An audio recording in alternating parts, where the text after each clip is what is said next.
Well, welcome back to another Dynodaze video and another red FN2. Now today Richard and Tom have fitted a 4-to-1 manifold, but it is the Piper 3-inch manifold and 3-inch sports cat mated to a power flow 3-inch exhaust system, which doesn't actually look all that bad.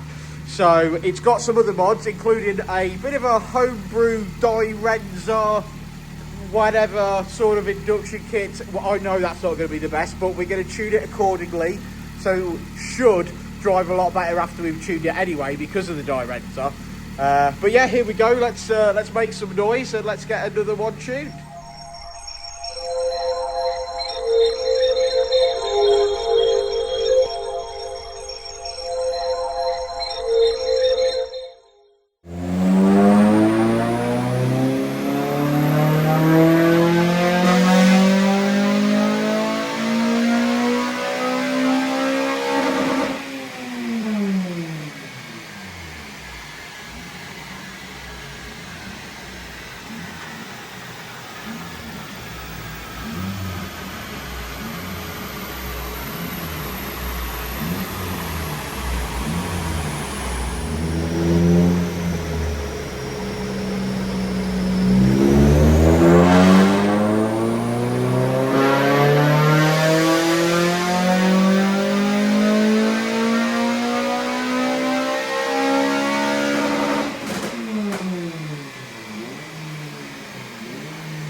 Modified Honda Civic. If you've got a modified car, you can call Greenlight Insurance, mention Dynodaze and get a massive saving off your car premiums. My friends have done it, they've saved themselves a load of money. No one's bought me a beer yet, but obviously go and save yourself some money on your modified car insurance premiums at Greenlight. Peace.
Okay, FN2 in the house. As I said earlier, Tom, Richard fitted the Piper manifold and 3-inch sports cat kit, and that is mated to a 3-inch power flow exhaust system, which actually doesn't look that bad. It actually does look like a true 3-inch. It's only got one silencer on it, hasn't it? Yeah, got one silencer. They'd stepped it down as well to meet the original. I think it was an original cat. I don't think it was a sports cat. I think it was an original cat, and they'd V-banded it to make it all work, which is obviously not a problem, but they stepped it down. So we've, luckily, can't remember exactly how, I think we had a Tegua 70mm turn up that was bent from Tegua once, and I cut the end off it, and I've got that, luckily, because obviously it gives us a 3-bolt end from the Piper. Yeah, so you've got a 3-bolt flange. Yeah, so I got the 3-bolt flange, and then basically mated that, well, welded that onto the end of his existing exhaust system and took the V-band off, so we could obviously make it all work today. So all in all, not a bad exhaust system, really. It's got this Dyno induction kit on it, and it looks like at some point the filter's been changed for something which I'm not sure what it is, but it's not the original Dyno. No, definitely not. Filter. Yeah, and it don't get me wrong, okay. If it was functional and looked a mess, that'd be fine in my book. But they're awful. So people go, oh, I'm going to buy the Dyno because it's the cheapest. Yeah, but it's not the cheapest if you need to get your car mapped to make it run properly. Yeah. Now, any decent induction kit is, of course, going to need mapping. So I understand what people are saying, but they need mapping because the flow is so much more. If you're not going to map your car, you might as well stick to the HKS induction kit. Yeah. I mean, most of the time you can fit an induction kit and not have an issue, but it seems to be customers are saying, oh, I'll fit this Dyno and go, shit, now I'm having issues, which we seem to hear a lot. So there's something going on. There's something these cars don't like about them, that's for sure. Keeps us in business, doesn't it, my friend? Yeah, it certainly does. Yeah, so all in all, I mean, it came in, Richard and Tom modified it.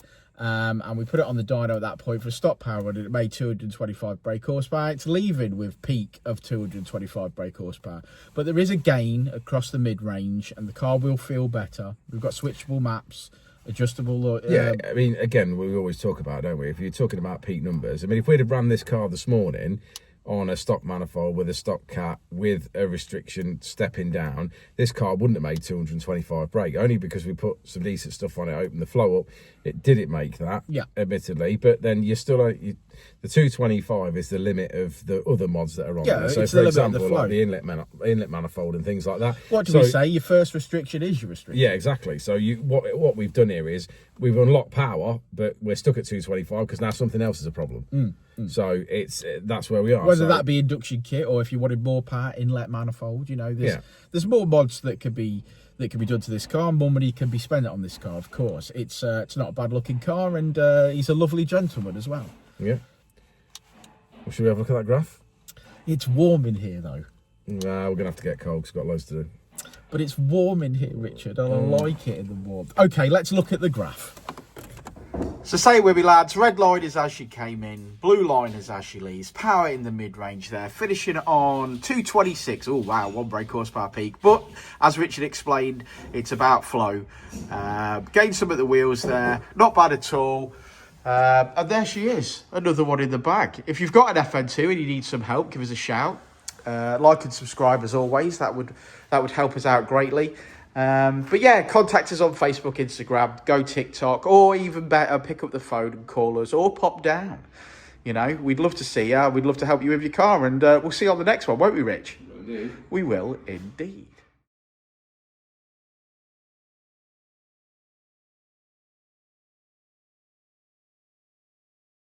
Ready to elevate your ride? Dynodaze Performance Parts has you covered.